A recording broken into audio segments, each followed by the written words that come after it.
Hey everyone, it's Michelle. Brayden. And Mariana. And this is Spooky Shit.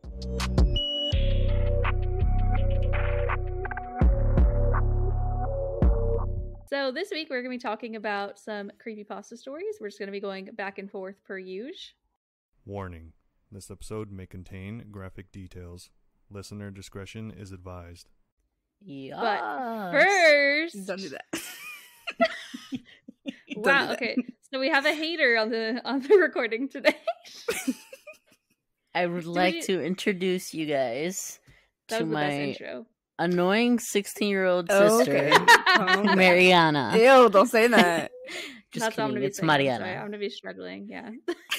It's like the white way to say it is Mariana. Mariana! Okay, I don't say it that bad at Mariana. least. Oh, Yeah, that's weird to say out of my mouth. It's Mariana. yeah. Or, Yeah. nah, I won't blast you. Oh, Your middle name. Is it bad? No. No. She likes Okay. it. Yeah. Oh, you That just tried sounded, to- like, that sounded like a question mark. I know, I was Yeah. like, Yeah. sure. But yeah, our first guest spot ever. Welcome. Thank Yeah. you. Welcome to the podcast. Yeah, it was very last minute. It No, yeah, was. literally, I sent an email and he was like, "Is it cool if my sister joins?" And I was like, "Sure." Oh, the Yeah, I don't email know. link to record. And we just finished eating dinner, and I was like, "Hey, you wanna I told her, you wanna record for me?" And she's like, "Do I gotta read You were just trying to stories?" get replaced Yeah. first of all. I was just trying Oh to get my out of God. it. I'm sorry, I'm tired. That's fucked up. But then I was like, "Wait, actually, you wanna be a guest?" And she was like, "Yeah, I'm down." Yeah. So she's gonna be reacting to our stories, not Yeah. sharing stories. She's this too week, chicken to but read, I next guess. time- Okay. Next time we're gonna make you do Then read full a story. research. I'm good. Exactly. See, it's My easy to kiss make is fun of us for messing up, but as soon as you read, you're like, "Oh no." Oh my Yeah. god, I'd cry. She says she's gonna roast me the whole time because you know me, I can't read What? speak. or speak. Since Yep. when? That's weird. I've never noticed. Uh-huh. So, how are both of you doing? I guess I have to ask both of you now. Alright. Me. 16-year-olds are too cool for this podcast. Can't even tell us how No. you're doing. Yeah. You're like, "Oh, it's meh. whatever." Old woman. You just I mean, feel bullied. I'm just tired because school is. No. Oh, school. No, thank you. I always say it's so weird that people are still in high school, and I'm like, man, that sucks. Like, I didn't go to college or anything, so whenever I was done with high school, I was like, oh, done for life. Thank God. So it's brutal to me that people are still having experience that. Yeah. Is it just like Euphoria? No. Well, no. All right, well, Brayden, how are you? Get some real answers out of you. I'm tired too, for different Okay. reasons, not because of You school. guys there's some Well, excitement going on. I'm also tired. actually, I mean, it's not really that exciting, but I did notice some hair on my stomach, like a happy Ooh. trail. Oh, I was like, what the fuck? Doesn't everyone have a happy trail? But He's like excited, it's don't darker ruin hair it Oh. for now. him. Well, because you have My bad. you have hair on You're your gonna stomach. call me hairy. Don't even say it. Don't. I have I hair on my wasn't, but stomach you that's are. like a little darker, but I'm imagining you're talking like darker. Mm-hmm. Yeah. That because it's very noticeable. I was like, oh shit, that hair is like really dark. Hey, I like that she called you out. That she's like, everyone has that. I mean, That's fucked duh, everyone has hair. Well, Women are actually hair. Not except, everyone. except you have alopecia. Alopecia, yeah. Stupid. You're not wrong. That's sick. When's the beard coming in? I don't know how many chin hairs do I have right now. Can we get an accurate count? 3. I have 3. Ooh. So like Got 5 3. more and we're good. Yep. Cool, 8 just spread throughout. Maybe more. Okay, we gonna Yeah, find a this 4th? this lighting sucks. You have to Wait. get that harsh lighting to find a little beard. Oh, There's another one going in, so 4. Hell yeah. 4. Halfway to a full beard. Let's go. Halfway. I can't think right now. How's Costco been treating you? I'll just ask specific questions. I could tell It's you're good. thrown off that she's there. A little bit. Yeah. I'm like your little But- interviewer now. It's good. I mean, getting full hours. It was payday today. Nice. I don't work tomorrow, so that's fun. We're gonna go up to LA, Oh, cool. to this like a food market thing. She doesn't know about this. No, she She's doesn't. making faces. We should record the video of this. This is hilarious. Your reactions are great. She said, "What the fuck?" Oh my gosh, she's like this all the time, making faces and like little hand Yeah. movements You're very like you have and a- rolling her eyes at me because, you know. She's a cool teen. We wouldn't get it. We're too old. Exactly. Yeah, And y'all are old. Shut the fuck up. I'm just kidding. Only you Oh are. my gosh, I am actually almost 10 years older than you. I am old. Are you? Oh yeah, huh? I'm gonna be 26 this year. Yeah, I know. She's literally 10 years old. That's Sure. weird. Damn. Just kidding. You're like, oh, so she really is old. Okay. Never mind. No. No, we're just No. missing. But yeah, work is good. Today, I actually was proud of myself because I finished a lot of things really fast. Nice. As you We're should. not talking shit about you anymore. Hey, there we go. As you should, bro. But yeah, I mean, just obviously my sleep schedule is still a little fucked, but it's good. You're still on weird hours, right? Yeah. Ew. R.I.P. Brayden. I know, right? It's okay though. But yeah, I got my haircut yesterday actually from some of my classmates. Yeah, I could just see you actively checking yourself out in the webcam. So you were thinking. I was No. like, oh, it looks like he's looking at me. And I was like, he's looking at the webcam. He's I looking am at looking himself. at you, but you're frozen. I'm frozen? Yes. Damn.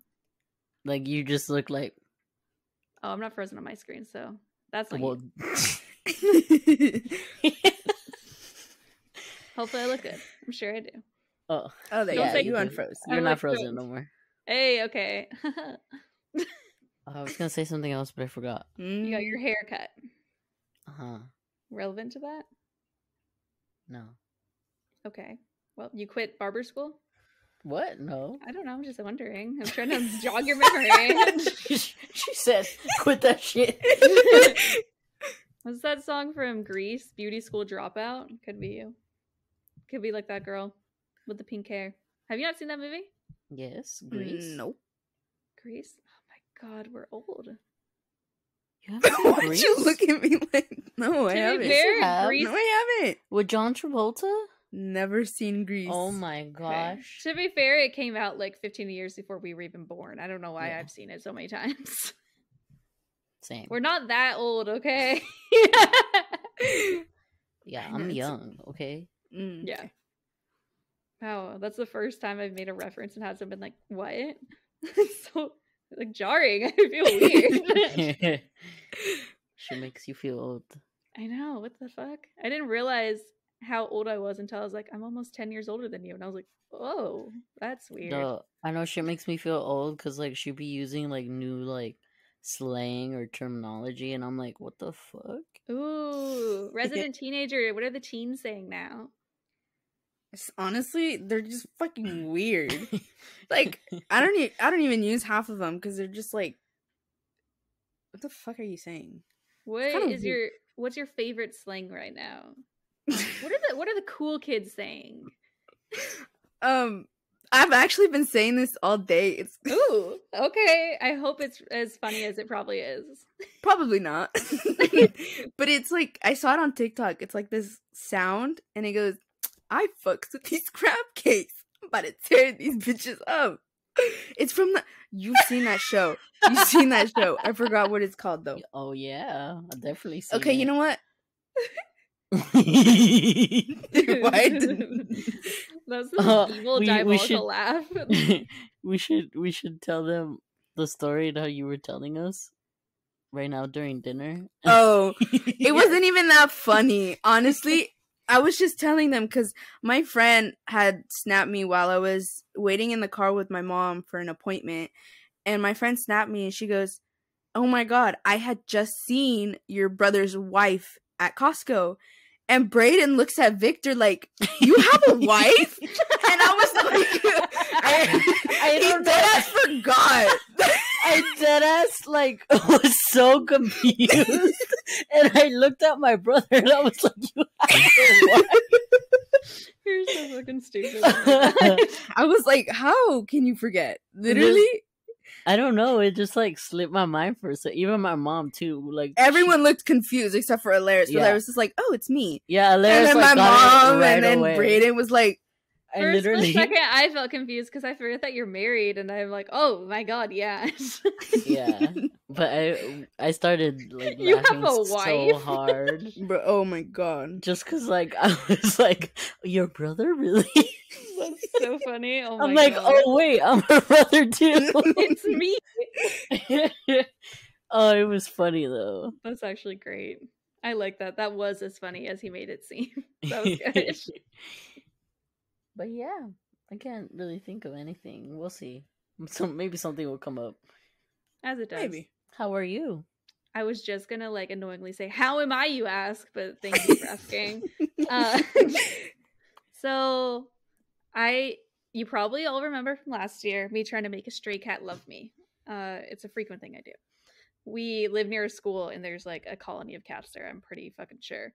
There's another cat that I'm trying to entice to be my baby. And I saw it 3 times so far and I fed it yesterday. It wasn't there today, but we're working on it. So things are looking up. Might be bringing Momo home soon sometime. He's named Momo. You named him already? After Avatar The Last Airbender, you know the little lemur thing, Momo? Yeah. Yeah, because he's like black Who and white. And I'm like, doesn't? it's like Momo. That's cute. Who doesn't name stray animals? Because I do. Okay, it's kind of How fucked many up. stray animals you know? Quite a few. Okay. They like to hang around in Okay. my school, so. See, they just love schools. Like, what's up with them at schools? It's weird. But yeah, it's kind of fucked up because Momo's also the name of the stray cat I was trying to entice last year. So I'm just recycling names at this point until I can take one home. Damn. So original. Someday I will have a little Momo. That's cute. Yeah. And then, other than that, I've been streaming a lot. Obviously, that's all I do now. I stream till like 3 in the morning. I wake up at noon. It's so weird. Feels gross. Damn. But it's kind of fun. Just playing video games. Can't really complain. Oh, yeah. I was literally gonna say, yesterday I didn't work, Mhm. and the night before I did. So, I think I went to bed at like 9, and then I didn't get up Jeez. until like 11. Your body was catching up. Yeah, I was like, That's brutal. "Sheesh." And then I basically stayed in bed until like 3, and then I was like, okay, I gotta get ready for school. You were in bed for like 20 hours. I really was. Oh my god. See, I'm not that crazy. The other week I did wake up at 2 p.m. though. That sucked. But I went to sleep at like 6:30, so it had to happen. Damn. Yeah. I'm feeling very judged by her right now. No, she's too actually expressive. like, She's she- I'm judging over here me. because I can relate. she's Ooh. saying same in her head. Yeah. Okay. I'd I be was going like, to I don't- sleep at like, I don't even know. Sometimes I don't even sleep. Okay, you need to sleep. You're like a baby. So you're still growing. So you should sleep. I should. Yeah. I mean, we we don't have need sleep because that. we're old. We just sleep anyway. What you mean? It's like, I'm still young. No, I need my sleep. No, yeah, me too. It's either I don't sleep or I just sleep. There's no in Kinda between. There's no same. healthy amount of sleep. Exactly. Exactly. You either sleep way too much or, Or not enough. Yeah, exactly. I feel like no matter how much I sleep, it's not enough. I'm on antidepressants. I talked to a psychiatrist the other day, just like check in, see how they're doing. And I was like, yeah, I kind of feel like I'm just tired at all times, no matter what. And he's like, I think your body needs a schedule because you sound like you're fucking yourself up right now. So I was like, sometimes I wake up at noon, other times like 10. He's like, you need a schedule, dude. And I Yeah. took that as him saying sleep until noon every day. Taking his advice. Yeah, that's technically a schedule. Yeah, and then whenever I move to Europe, as per the dream, I'll start week camp early then. First, True. I just need 1,000 people to sub to us on Twitch consistently every month. And then I can move. I see 2 subs potentially right here. You guys are like, avoid eye contact, look down. That's a nice wall. Yeah, that's all I've been up to. I haven't really been doing much. So we can jump into the stories now if you want. Oh no. Oh yeah. All right. I already I know you're gonna fuck guess. up more because she's here too. Yeah. Yep. It's a little nervous, but that's okay. That's okay. All right. This one's called Distorted Warning Signals, written by Ashley Rose Willman. When I got the first one, I was literally seconds away from stepping onto the plane when a call from unknown blared from my cell phone. It was a ringtone I hadn't heard before, one I was pretty sure hadn't come with my phone. Normally... You mean normally? Not normally? How many sentences in are we? 2? Yeah, basically. Mm-hmm. Okay. Yep. Okay. Welcome to our recording life. This is what I experience every week. Yep. Normally? Please You don't want say me it to like finish that. That this? was hella weird. Normally. Normally, I wouldn't have stopped to answer it, but I was expecting a call about a job I had interviewed for the previous week. I took a deep breath in and accepted the call. Hello? Do not get on that plane. A woman's voice garbled and strange as if her vocal cords had been shredded, and she was trying desperately to choke out speech. Despite the unnerving, fractured quality of her voice, her tone was insistent and eerily calm. Then the call ended. I froze. I had always had a slight phobia of air travel, and something about this call just... There was no way I could get on a 7-hour flight now. I turned around and headed toward the food court. I'd just get on another flight later in the afternoon, I figured.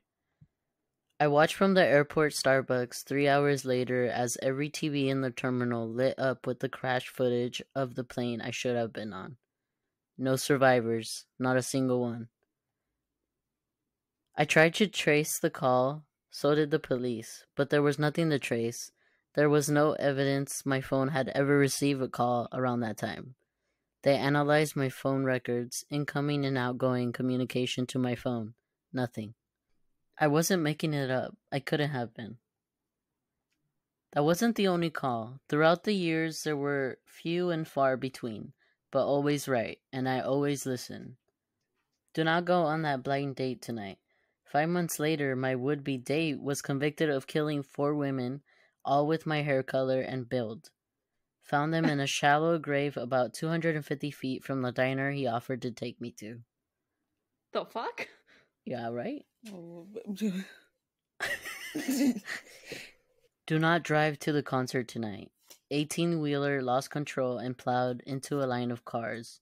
Every driver crushed, every driver killed. In the stretch of a freeway I would have been driving down. No matter if I got a new phone, if I moved across the country, the calls would still come.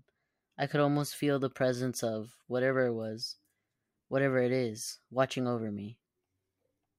I imagined being at the bottom of the freezing ocean, still strapped into my coach section plane seat, or being in the massive grave across from the diner, or watching an 18-wheeler skidding down towards my car, knowing death was imminent and I'd get this tightness in my chest. I think about how thin that line was, how close I'd gotten. If I hadn't had a job interview I was waiting to hear back from, I'd have never listened to the first call, and that would have been it for me. It always felt like something was coming for me, but there was always this fractured, warped voice with these calls that never seemed to exist after I heard them. Self-destructing warning signals rotting away before my eyes, and I was alive. I had a bad feeling about this cruise. I had planned it as a girls' week out with some of my old friends from college and was looking forward to a week in the tropics in the dead of winter, but part of me could almost sense that the call was coming. Maybe I had watched Titanic one too many times, but there was a little nagging fear from the start. I hoped it would be fine, but I knew that if something was going to happen, I'd get the call. I'd know. Now, a week before I'm set to go on the cruise. After stepping into my apartment after returning from the diner with my friend, I notice my cell has a message from unknown. They've never had to leave a message before. Haven't checked in all night. Damn it. And I had really wanted to go to the cruise too. Well, not worth whatever horrific fate awaited me in the dark, cold ocean. I click play message and feel my stomach drop as I listen to the voice sounding horrifically distorted, as if it emanates from the throat slashed to ribbons, crackling with more urgency than ever before. I look around my apartment as the voice on the phone repeats the same phrase over and over again. Do not come home after dinner tonight. Do not come home after dinner tonight. Do not come home after dinner tonight. Ew, I just got chills.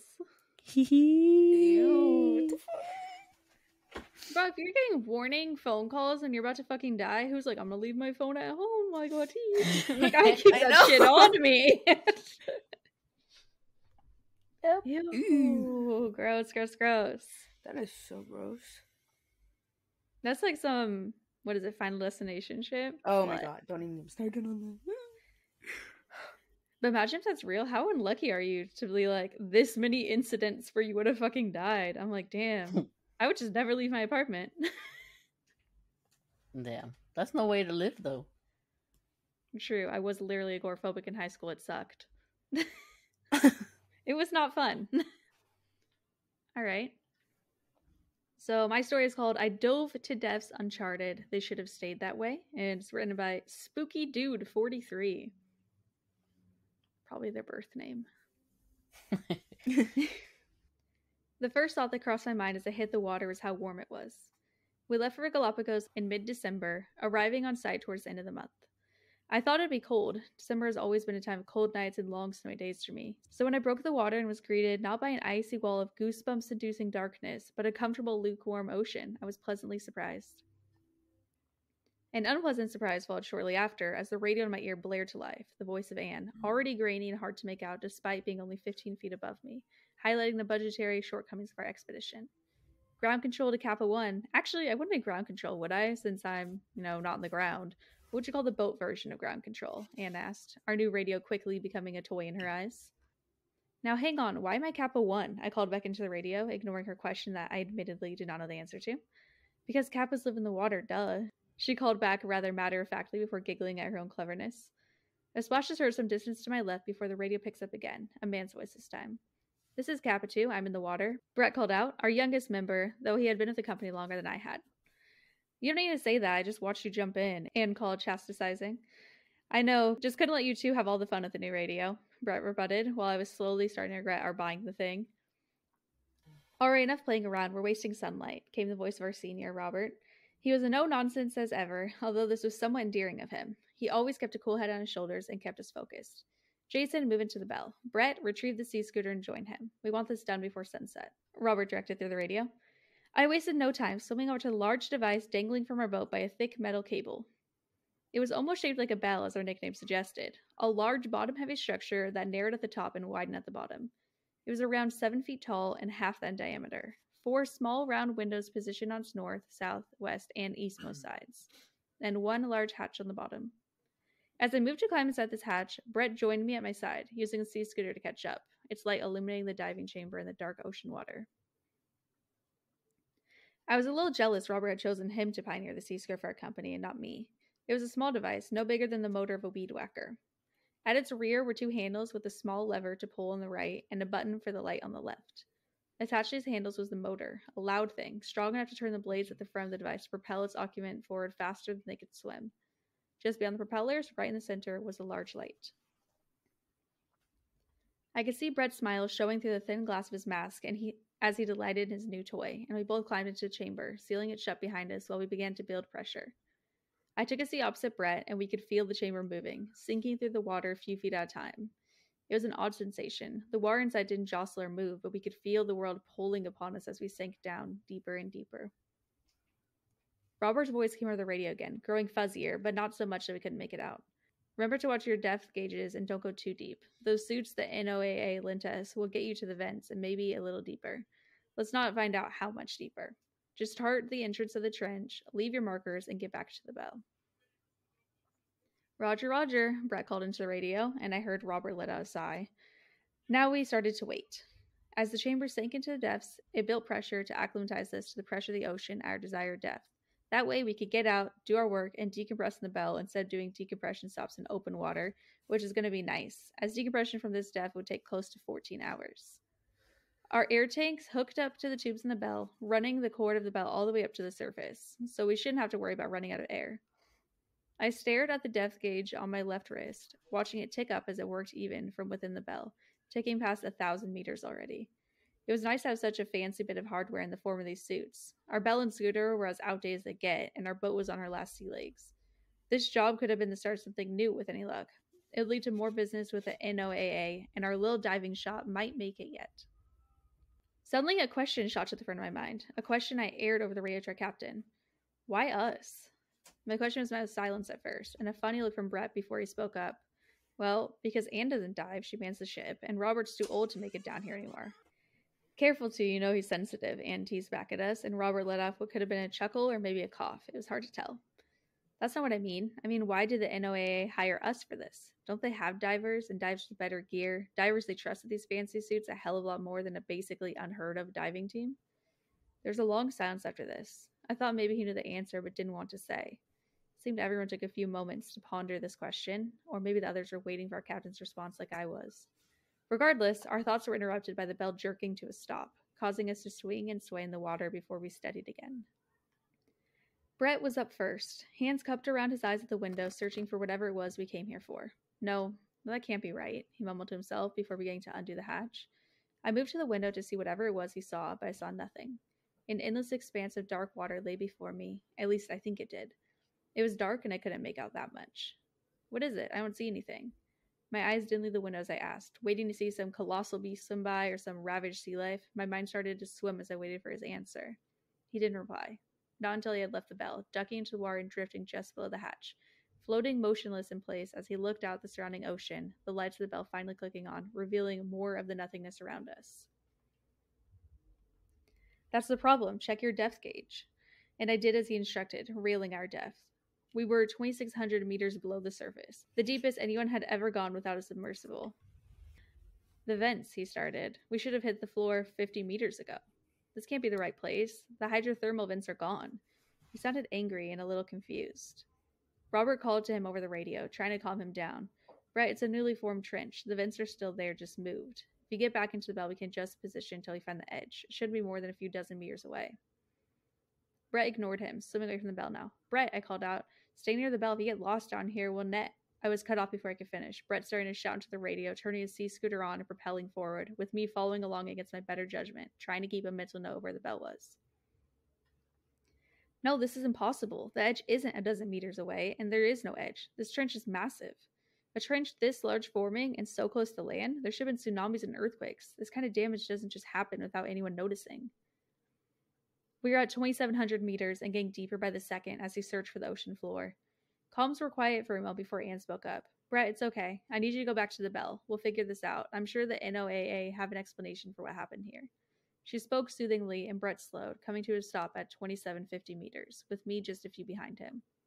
He took in a breath, looking around the expanse of the ocean before us. He'd always been more of an environmentalist than I can't imagine how seeing such an important part of sea life cease to exist must have made him feel. I put a hand on his shoulder, trying to guide him back. Come on, let's get back to the bell. The sooner we get this done, the sooner we can get answers. He looked back at me, his face betraying how upset he was as he tried to sound calm. He didn't look angry anymore, just sad. Maybe that was worse. Yeah, okay, he spoke softly with a sigh, starting to position the scooter to take us back, when suddenly we saw something.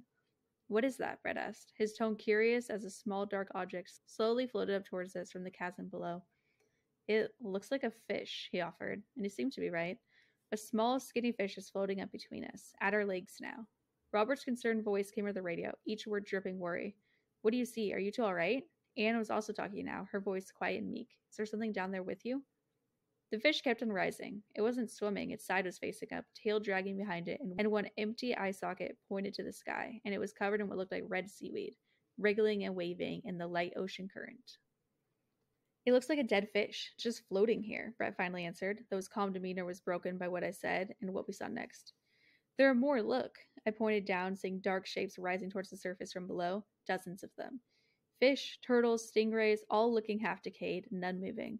Each one was covered in the red seaweed. Some had much bigger patches of it on them than others, and as the fish rose closer to us, we could see at last that it was not seaweed, but would look to be worms of some sort, sticking out of dozens of small holes in their skin.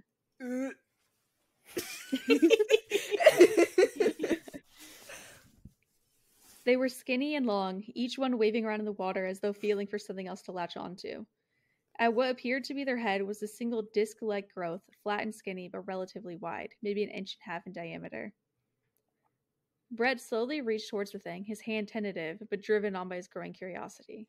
As his hand approached the fish, I thought to stop him, to reach out and swat his hand away, or to tell him no. Instead, movements made clumsy by the water all around us, I reached out and touched the fish. Instantly, the worms had driven the flat growth of their head against my suit's glove, and I felt an awful pinching sensation as they wriggled and shook violently. I let out a yelp, shaking my hand as I tried to dislodge the creature, but they held fast, the pain in my hand increasing as my panic rose. I thought to grab them and pry them off, but I feared more were inside the corpse of the fish, waiting to latch onto me and exasperate the situation. Finally, Brett grabbed my wrist and with his knife cut at the wretched things. They held for a few cuts before withdrawing into the fish, releasing my glove. None of them had been severed by his knife. I looked at my shaking hand, sucking in deep breaths as I tried to calm myself. The voices of Robert and Anne cutting each other off as they tried to ask what was wrong, what was happening to me, and demanding we return to the bell. My glove had several large indents in the material. The gloves were a strong fabric, but here it seemed they were almost chewed through, long cut-like scrapes and circles moving towards the central point where each of the worms had held on to me. Brett's voice came over the radio. The other two resigned to knocking an answer and clearing the comms. It's all right, they didn't get in. Captain, there's some sort of worms living in the dead sea life down here. Definitely unfriendly. We're going back to the bell. Get ready to take us up. I'll get on the radio at the Coast Guard and man the crane. Robert's voice was stern and commanding. It was comforting to have someone sound collected and control the situation. Looking around us, things were not in control. Dead sea life was all around us, slowly moving past as they floated for the surface. It was like a swarm of jellyfish. We didn't want to get close and touch any of them, but if we didn't move more, they would float up and surely touch us. Looking around, I didn't even know where the bell was. We'd left it so long ago, and orienting yourself in the open ocean was like swimming around in a pitch-black room and then trying to find a bed. Where's the bell? I asked, more to myself than anyone else. Anne and Robert couldn't help us reach it. The best they could do is keep it in place and hope we see the lights again. We have to go back the way we came. Just go nice and slow, and I'll use the scooter to push them out of the way. Brett presented his plan. It sounded like a good one. He moved in front of me, using the lights of his sea scooter to shine us a clear path, and turned the engine on. This was a mistake. Once the engine turned on, the sea life stopped moving. Each one close enough for us to see stopped dead in their tracks, no longer drifting towards the surface. What the fuck? Brett choked out, before slowly but surely each decaying fish began to move towards us. Where before we had a path, we were now slowly being closed in on by massive dead animals, worms reaching with all their might towards us.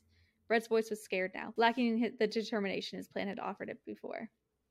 Captain, they're coming towards us. We can't slip past. Not this many, he cried out, pointing the light of the scooter around like it was some sort of gun to hold them back. But they crawled on, moving closer and closer. Stay calm, son. There has to be a way out. Just stay calm and look around. There are Coast Guard ships on the way now, Robert assured us over the radio. I knew it wouldn't matter. Even if the Coast Guard were here right now, they could never make it to these depths, not without our suits. Maybe with the submersible, but then what would they do? Ram the things out of the way? I kept this to myself, not wanting to upset Brett any more than he already was. I need him to come up with a plan like before, some way to get us out of here. It struck me then, if I were wrong, well, we wouldn't need a sea scooter anyways. I reached out and grabbed it, pulling it away from him. Hey, don't you leave me here, he cried out, fear in his eyes as he held tight. But it didn't matter. I was bigger than him, and after a brief tussle, I had the scooter. I pointed it away from us, turned the engine up to medium, and let go, watching it drift away from us. What are you doing? Brett demanded, grabbing my shoulders and spinning me around to face him. We needed that. You've killed us both. Around this time, the first fish drifted past us, towards the direction of the sea scooter. He let go and turned around. We had to dodge them a bit, but they were moving past us, leaving us alone. I think they were drawn to the sound. When you turned it on, they came towards it, so I turned it up and sent it away, I explained, trying to keep him calm. Well, you could have just said that, asshole. He was still angry, but too relieved to hold on to it. He turned, and we both started to swim, making our way to where he claimed the bell was, careful to avoid the sea life that hadn't been close enough to notice the sea scooter. With each passing meter, I grew more concerned. If this was the wrong direction, we were only getting ourselves more lost, and these things, these dead things, were still with us. A little more spread out, but they were here, and I was worried more would come up, and it'd be too dense a group to swim through. As my fears began to bubble to the surface and form words in my throat, my thoughts were interrupted again when Brett shouted over the radio, "There it is, the light! I can see the bell!" I swam a bit faster, straining to see what he saw, and sure enough, just ahead there was a light. He swam towards it, fast, waving his arms and breathing heavily as he raced for it, ignoring the fish floating around him and rushing for the bell. As we got close, I began to notice something. There was something big just below it. "Brett, stop! There's something there!" I tried to call, but over his frantic breathing, the radio was too garbled for him to understand. Maybe he thought I was celebrating as well. I should have tried harder, yelled louder. Something. But I didn't. Didn't think he would be able to hear me. And as he neared the bell, the thing below rose into the light, coming into view and freezing him in his tracks. It was a whale, a huge humpback whale, but this one wasn't dead and it wasn't drifting, though just barely. It had huge holes all along its left side and tightly packed clusters. The skin they clustered on was swollen and infected, the holes leaking a dark fluid into the water. Its body was lumpy, long tubular growths protruding all down its back into its tail, and these bumps wriggled and moved, twitching and causing the body to move along with them. One of its eye sockets was empty, and the other eye, while still there, had a large hole in it, with a huge worm sticking out at the front. It slowly approached Brett, its one big eye locked onto him as the worm reached for him, both of us frozen in shock. As it neared him, the whale let out an awful sound, a groan of pain and anguish as its mouth was pushed open by massive worms inside. They reached out, latched onto Brett, causing him to jolt to action again. Flailing and screaming, jabbing at them with his knife to no avail as one latched onto his face, slowly pulling him into the mouth. He screamed into it, screamed and cried, and fought for all he was worth, but he wasn't getting away, and I only watched as it took him. Once he was gone and the mouth was closed, his screams did not stop. They kept coming over the radio, drowning out anything anyone else might have tried to say. The whale then slowly sank, leaving the light of the bell and vanishing into the darkness. I wasted no time swimming for all I was worth, looking at the bell and hoping that maybe if I didn't look, I wouldn't have to see it rising to swallow me too. But it didn't swallow me. It didn't return as I swam into the bell, didn't attack me as I sealed the hatch and pressed the button to return me to the surface, and it didn't rip the bell from the ship and sink me to the ocean floor as I waited for the bell to slowly rise out of the depths. But he did scream. He screamed the whole way, and as he did, his screams slowly became groans of pain, muffled by whatever it was that had him. And just when I thought I couldn't take the screams anymore, he spoke. He begged. He begged not for his life, not for rescue, not for me to come back and save him. He begged for me to kill him. Pleaded with me in a voice so weak and with breath so raspy, breathing wheezily, unnaturally. He pleaded with me and with God and with the devil to kill him and free him from the pain he suffered. And when our radios finally disconnected, I wept and I hoped that he got his wish. I don't dive anymore. I man the crane, but I'll never get in that water again. I'd leave, say goodbye to this life and to the water forever, but I can't do that to Robert and Anne. I can't leave them in this business behind after what we went through together. So I man the boat, and I lower the bell, but I don't think the ocean is safe anymore. Because sometimes on long jobs during late nights in the water, our radio will pick up something. It's always staticky and hard to make out, but I know what it is. He's still begging us to kill him. Jeez. The end. Oh my god. It's so scary.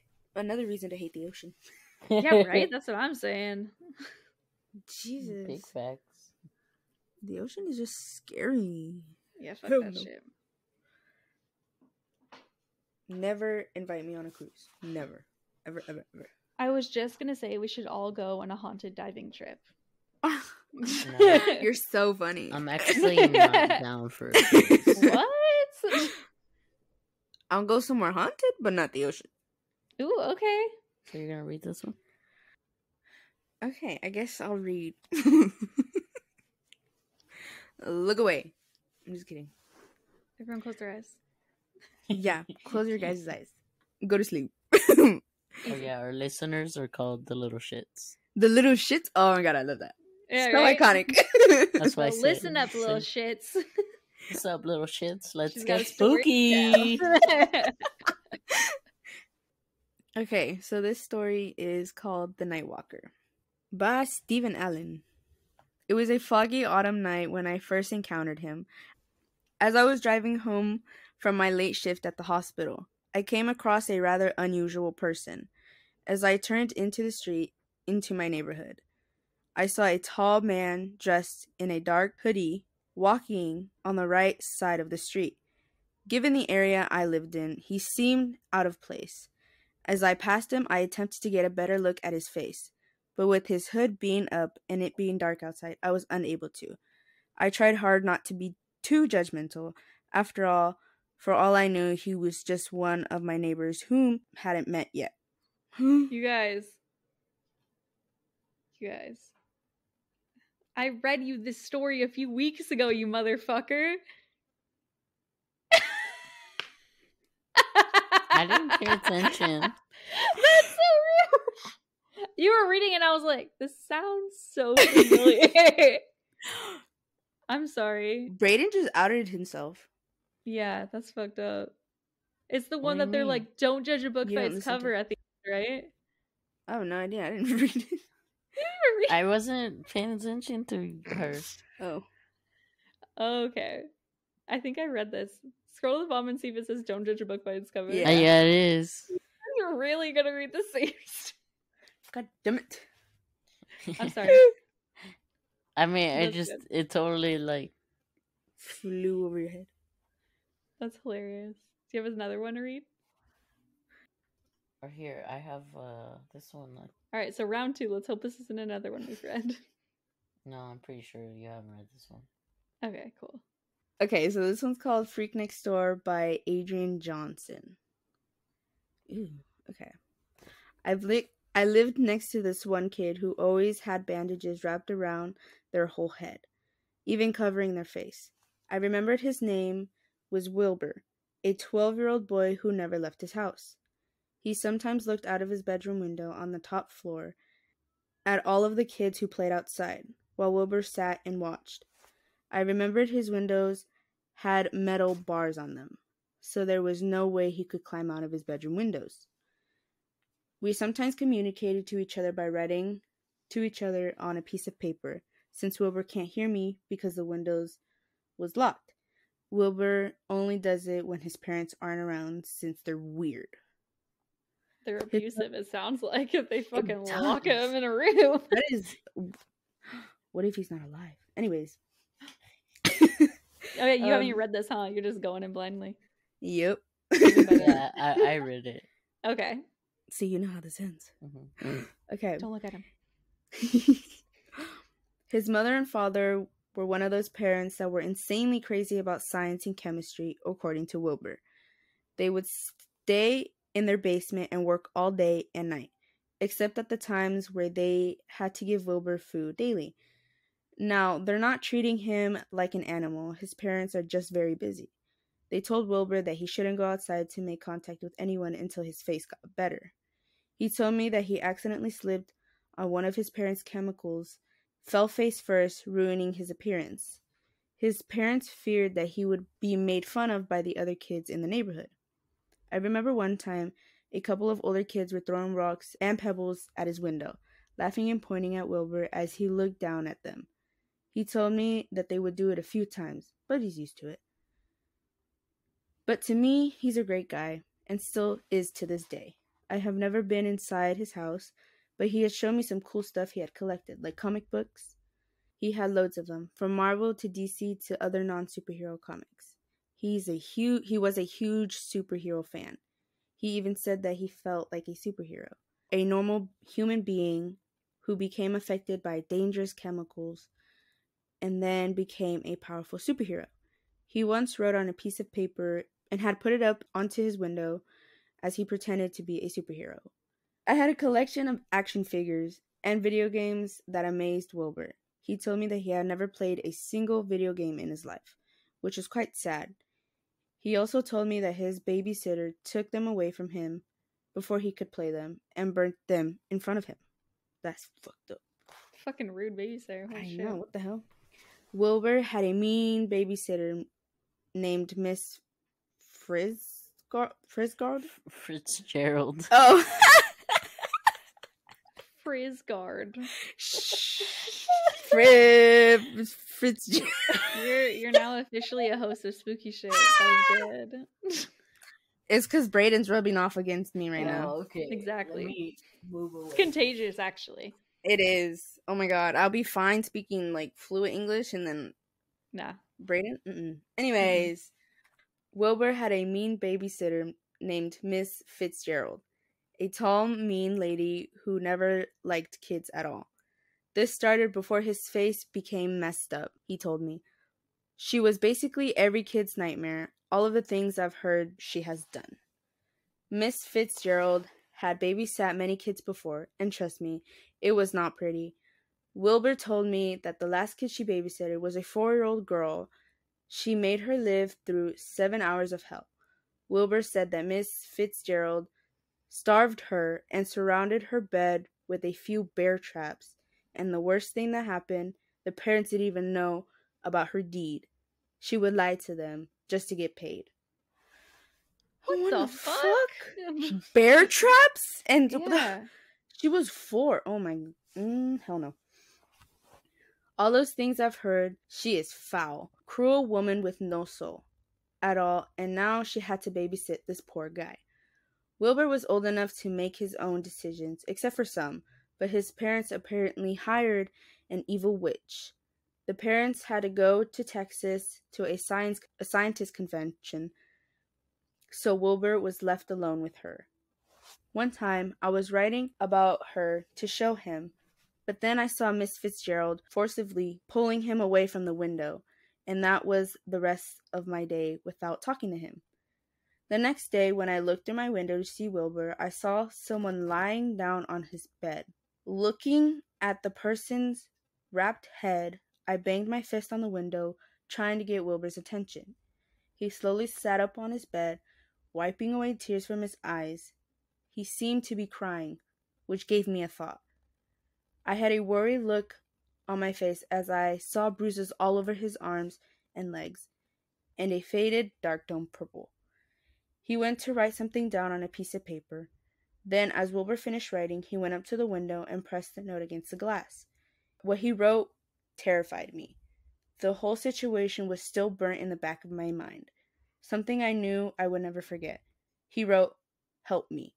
What made it worse was that the writing was all scribbled into the paper, was almost illegible. Wilbur kept banging on the window with his other hand. Then suddenly, I saw someone run into his bedroom next to him. It was her. You know who. She had something in both of her big, chubby hands. In one hand was a lemon, and the other was a pair of scissors. No.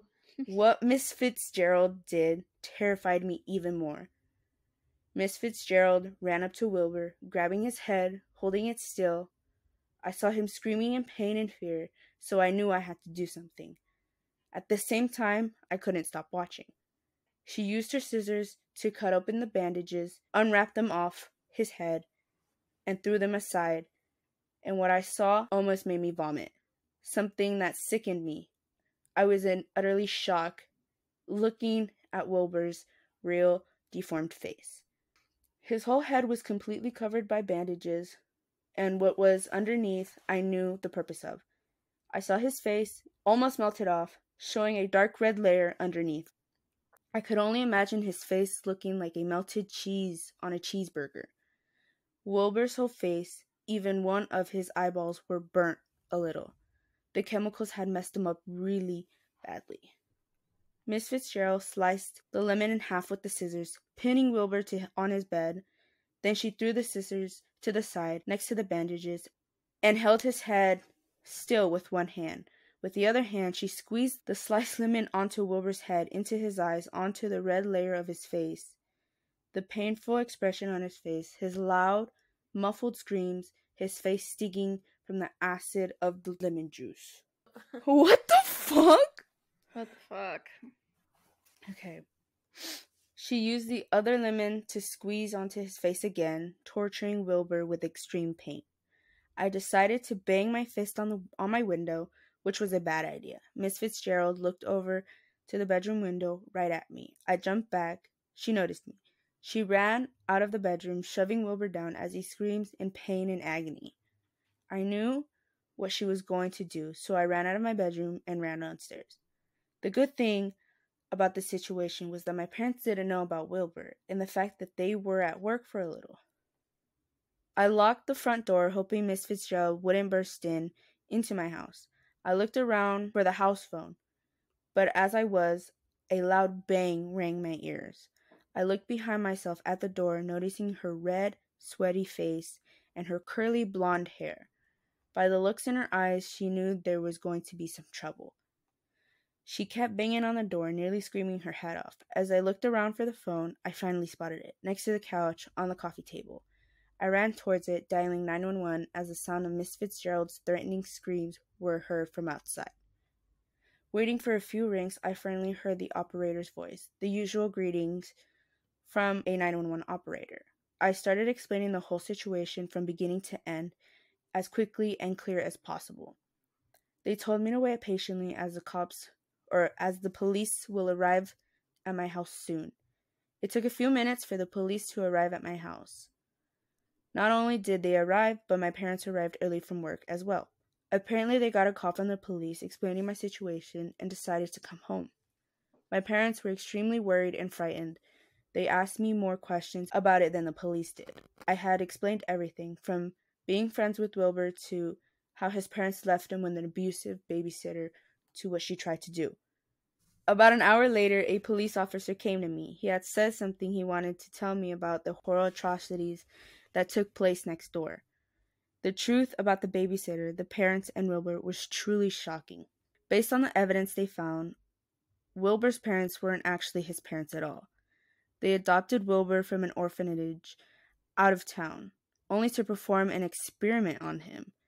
It was the reason why they moved to Texas to hide. The babysitter, Miss Fitzgerald, was part of the experiment too. In fact, Wilbur wasn't the first kid they adopted by the scientists. They had done illegal experiments on those orphans, and it was to find out how much pain a child can take before death, based on the cause of death and the age of the child. 38 children between the ages of 2 and 13 were reported missing, and Wilbur was one of them. There were security cameras on the outside and inside of the house. Right now, they arrested Miss Fitzgerald for child cruelty and the deaths of many children, and they're on the case to find 2 scientists.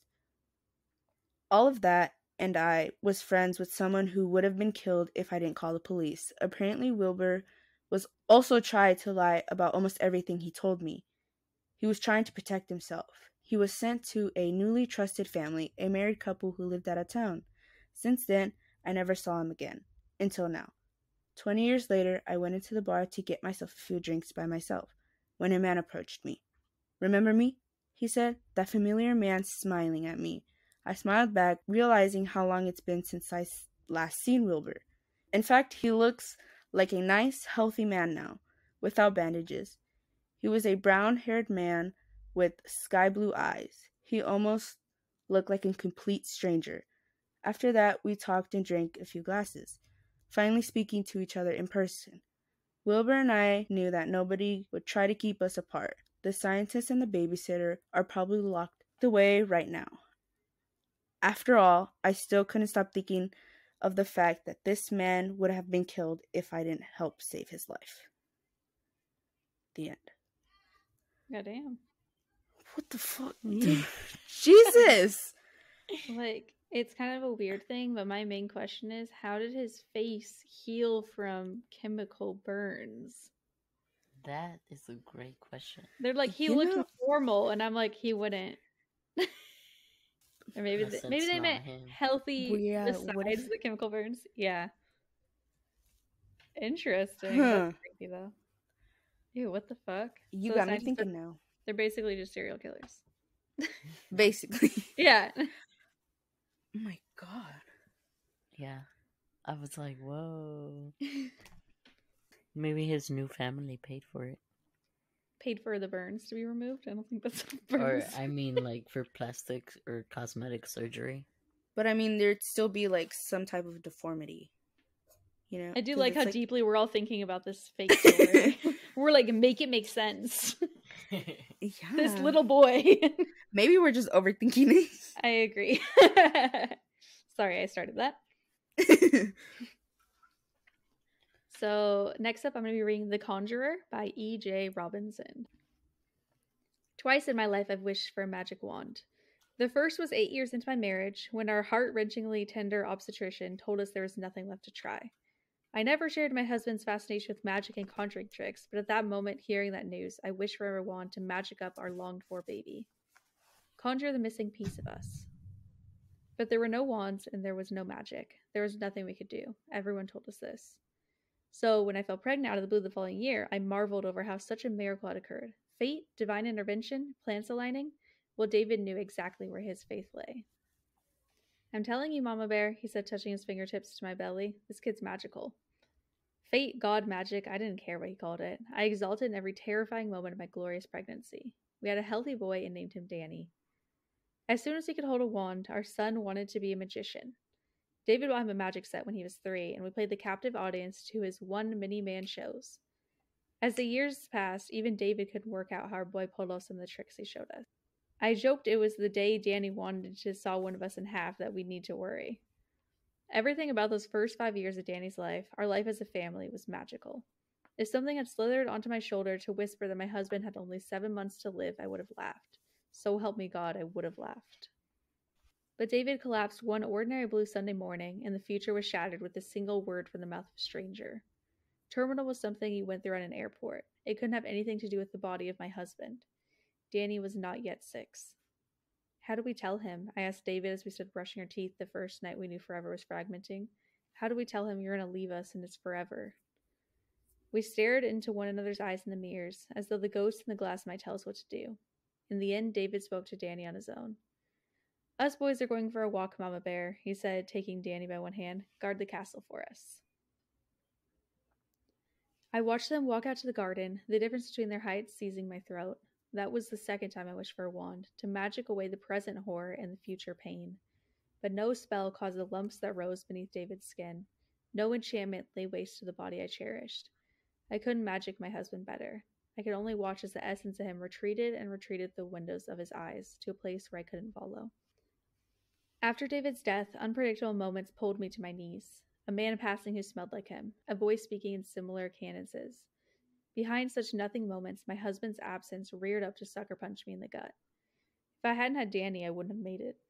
My son became the bridge, connecting me from one side of life to another over the gaping gulf of David's death. Danny carried me. Magic carried Danny. His dedication to practicing magic astounded me. At our library visits, he chose only books about magic and conjuring. He spent hours watching TV shows of his favorite magician, who sported the pedestrian name of Mike, and I spent hours watching my son perfect new tricks.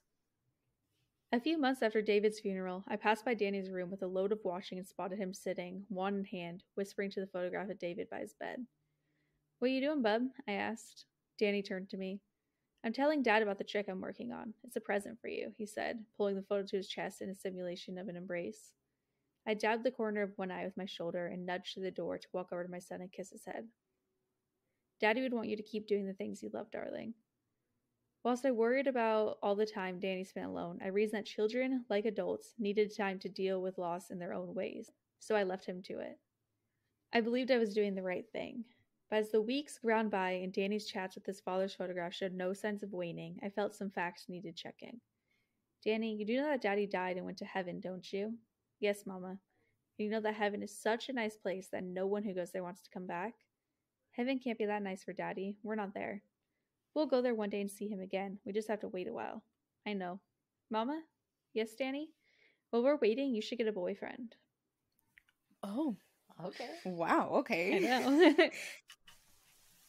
1 year passed, then 2, then 3.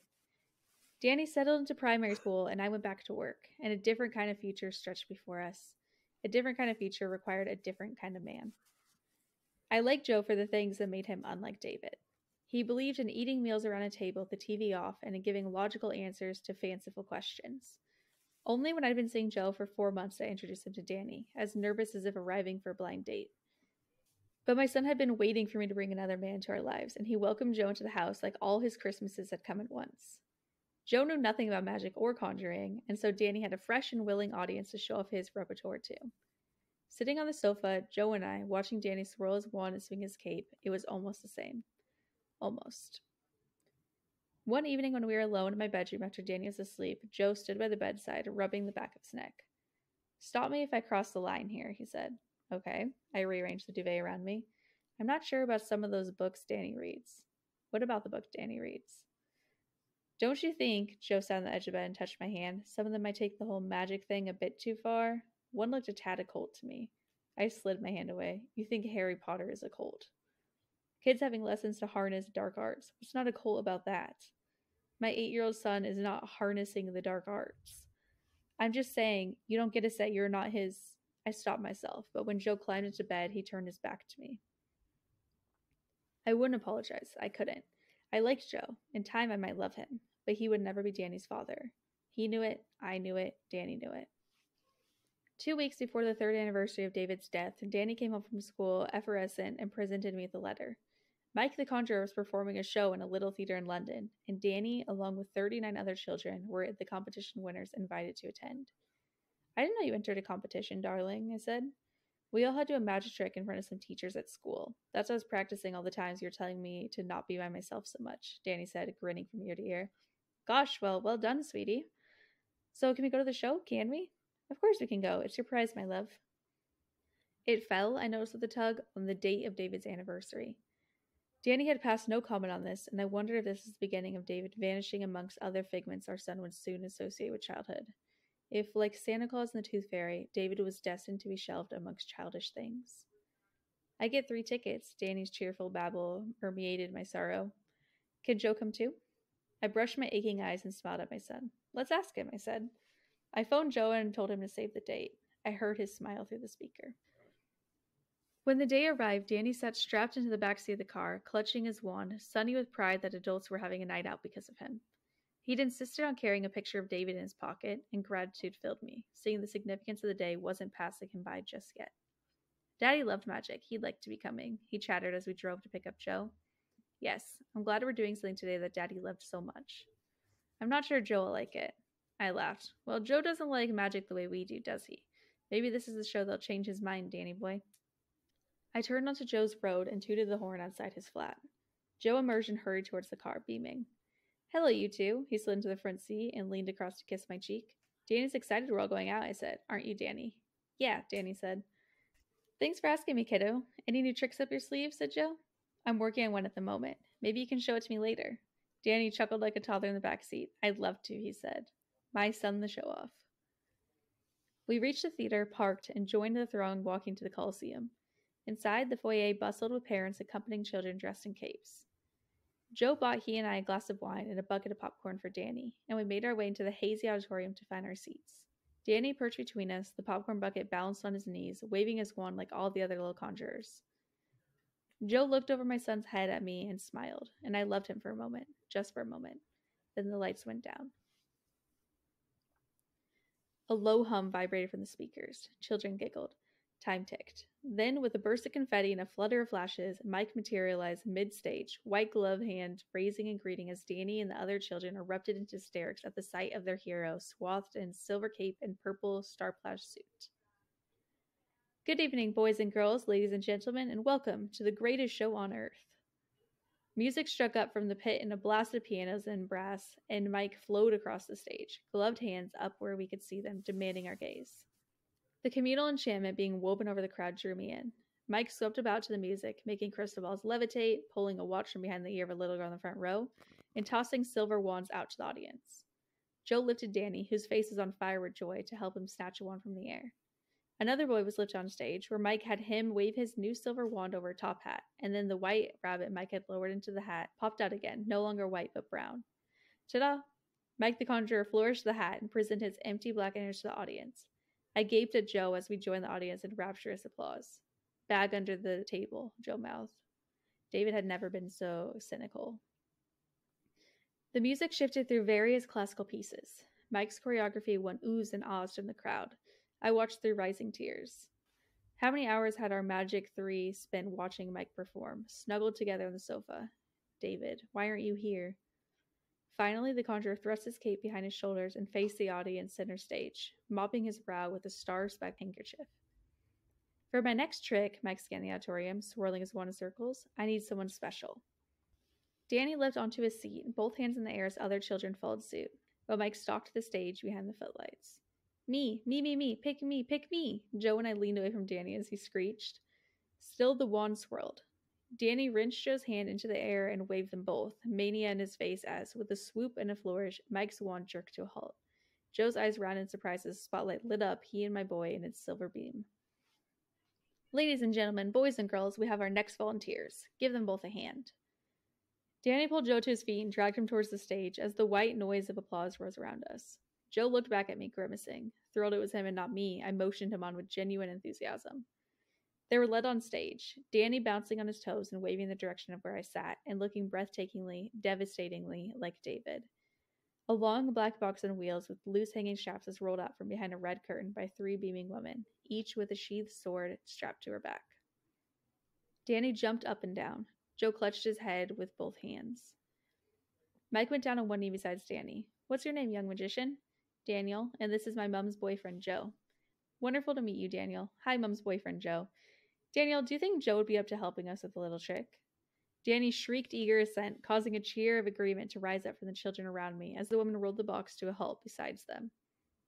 Several glances caught mine as the adults looked from each other to their excited offspring. We shook our heads in mutual bemusement. Kids, huh?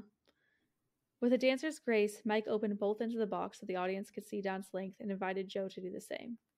Crouch down, sir, crouch down and tell us what you see. Is it an empty box, Joe? Mike asked. Joe hunkered down and peeked through the box, then straightened and raised a thumbs up to the audience. We applauded. The sparkle-coated woman strutted around him, reaching out to straighten his clothes and dust glitter from his hair, while Mike took Danny off to the side to whisper in his ear. Joe hugged himself, shielding his eyes from the lights. When Mike and Danny turned back to the audience, the 3 women each took hold of Joe and led him to the rear of the box, while Danny stood, like his father, oh my god, hip cocked in one hand in one pocket. Mike gestured to Joe with his wand. Our volunteer approacheth the magic box, ladies and boys. All around me, children had leapt out of their seats to get a better view. In the midst of the chaos, I understood why the theater was named the Coliseum. Joe gripped the sides of the box, hefted himself inside, and lay flat. I watched the women shut the lid and secure the buckles tight before spinning the box around on the spot so we could see for ourselves that every belt was buckled and Joe was secure, his head and feet poking out either end. Mike perched Danny on the side of the box as the women took up positions along one side of it, the hilts of their swords glinting under the stage lights. Mike raised his hands. Silence fell. Is the box locked, Daniel? Mike asked. Danny tugged each belt. Yes. Can Joe get out, Daniel? No. Mum's boyfriend Joe is trapped, ladies and gentlemen. Any audience member looking at me might have thought there were tears of pride running down my face as I watched my son. Everyone thinks their children are beautiful, but Danny, his teeth perfect as baby pearls, his ecstasy, and I had never seen him this ecstatic, so plainly on display. Danny was captivating, and David was missing it. David would always miss it. I would never turn to him to share the joy of looking at the person we'd created who surprised us every day. We would never notice together how Danny's mannerisms echoed our own. Every direction I looked, children were sandwiched between 2 parents whose fingers were thoughtlessly entangled. Danny would always have an empty seat on one side of him at every big event, every birthday, at his graduation. It wasn't David who was with him on stage now. Could Joe ever truly share what I felt watching Danny grow? This child who every day reminded me of the greatest loss I'd yet faced? I married David for life, and still had the heart I'd promised to love him with beating within me. Who was I supposed to give this love to if not him? A hush descending on the crowd pulled me back into the auditorium. Mike had called for quiet.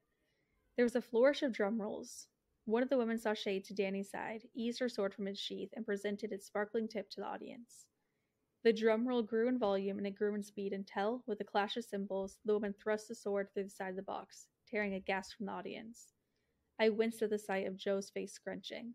Mike froze in an attitude of horror, while the spare women clapped their hands to their mouths in pantomimes of shock. A popcorn-scented silence, whispers of waiting children teetering on their seats. Joe's eyes sprang open and he waggled his head back and forth. A screech went up from the children. The adults grinned. It took me a moment to realize the children weren't grinning. Their screeches had not been an appreciation of the jest. The children bayed at the stage like tiny wolves deprived of blood. Again, they shrieked.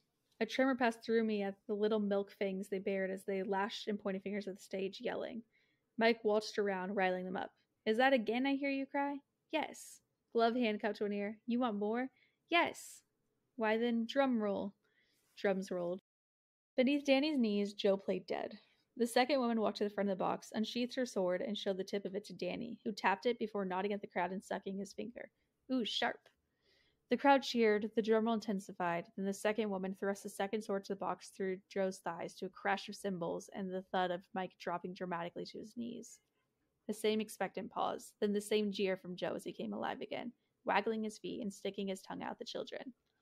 I was touched by his getting into the spirit of the night so wholeheartedly, though the kids' bloodthirst had me spooked. The third woman strutted forward, sword unsheathed, straight as the horizon. She held it above her head, hilt against one palm and tip against the other, and presented the sword to my son.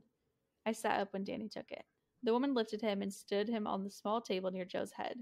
Joe smiled at Danny. Hey, kiddo. Somewhere a drum rolled. Danny held the sword tip, pointing towards Joe's chest within the box. The ghosts and cheers of the children in the audience blistered into roars around me as I looked at Danny look at Mike. A pause, a tantalization. Then Mike made a sign.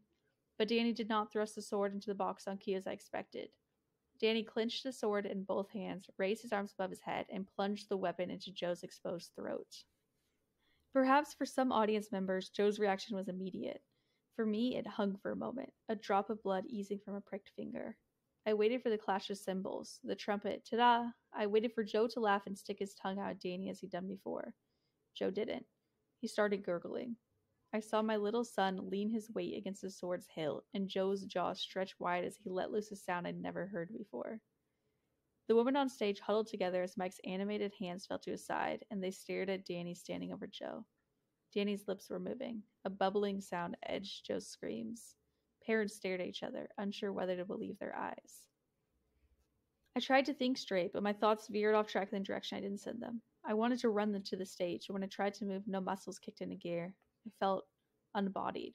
Something was happening. My son was speaking words that sounded like, I'm telling you, Mama Bear, this kid's magical. An incantation. Daniel was conjuring. Joe's screaming intensified in pitch. Daniel pulled the sword with difficulty until he yanked it free, splattering his knees with red. As though released, terrified parents sprang into action, bearing their children from the auditorium, screaming.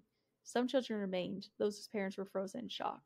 Had someone called the police? An ambulance? Someone had to call the police. Joe's screams frothed into silence. Danny hopped off the table and picked up his wand, blood spatter gleaming on his face. He spread his arms wide, cloak fanning out in a shimmer of silver, and bowed to Mike and the women, who backed away from him as one. Feeling returned to my feet, and I slid into the aisle, wanting Danny and not wanting him. Someone had to call an ambulance. Joe. I fell to my knees as Danny jumped off the stage and strolled down the aisle towards me. Dan, I made no attempt to touch him. What have you done? My new trick, he said. A present for you, Mama. I looked behind him to where Mike stood, white-faced, staring at my child. The woman had disappeared. Joe's blood pooled around Mike's feet and seeped over the glass of the footlights, filling the auditorium in a glaze of gore. That's not the end yet, Dan said. For the next part, we need to go home.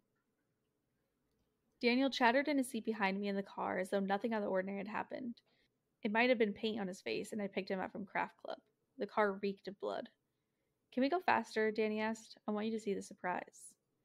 The weight of the darkness closed in as though the night were something we were driving into rather than through. A pregnancy out of the blue with no particular effort after almost 10 years of struggle. Some people had called Daniel's conception a miracle, some fate, others divine intervention. Had it been something else? I'm telling you, Mama Bear, this kid's magical. Had my magic-loving husband pulled a trick from up his sleeve? Us boys are taking a walk, Mama Bear. What did my son and my husband talk about between themselves that day? What surprise, Danny? I asked. What present did you mean? If I tell you, then it won't be a surprise. Tell me or I'll stop the car and we won't go anywhere until you answer me. Danny sighed. It had to be an exchange. The book said if you want something, you have to give something in exchange to keep it fair, like swaps. Exchange? Yeah, an exchange. What did you want to exchange, Danny? Are we nearly home? We were. All the downstairs lights were on when I turned the car into the road and approached our house. I hadn't left any lights on. Seeing the house aglow, Danny flung his seatbelt off and gripped the door handle, yelling, "It worked! It worked! It worked!" He was out of the car and racing towards the front door before I'd pulled off the handbrake. My son did not read occult literature. My son read books on magic tricks. He made coins vanish and always knew what card to pick. My son, like my husband, loved conjuring tricks, loved magic, one of the oldest forms of entertainment. Through the windscreen, I saw my front door open, spilling an oblong of orange light out onto the path. I tried to look but couldn't raise my eyes above my son, who stopped in his tracks as a shadow loomed in the sunset-shaded light from the hall. A smile broke Danny's red-stained face in two. He ran up the garden path with endless love shining his eyes and leapt at the figure standing in the doorway. "Daddy, you're back." The end. What the fuck? I thought it was so weird, just like you guys did. Remember, he's like, "Mom, you should get a boyfriend." And I was like, "Oh no." What the fuck? What the hell?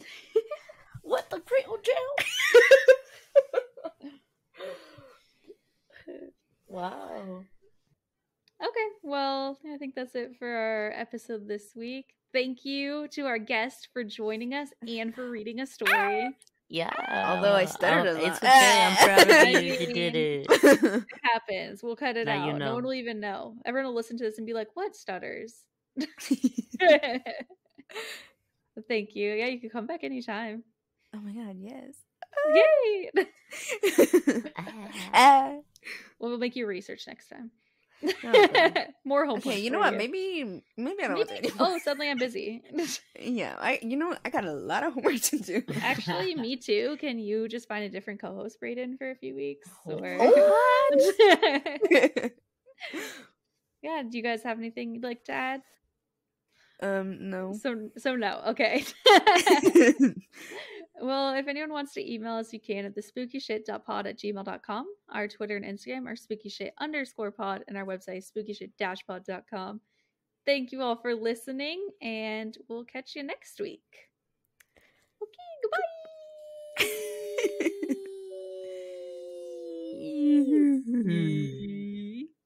goodbye. Goodbye. Goodbye.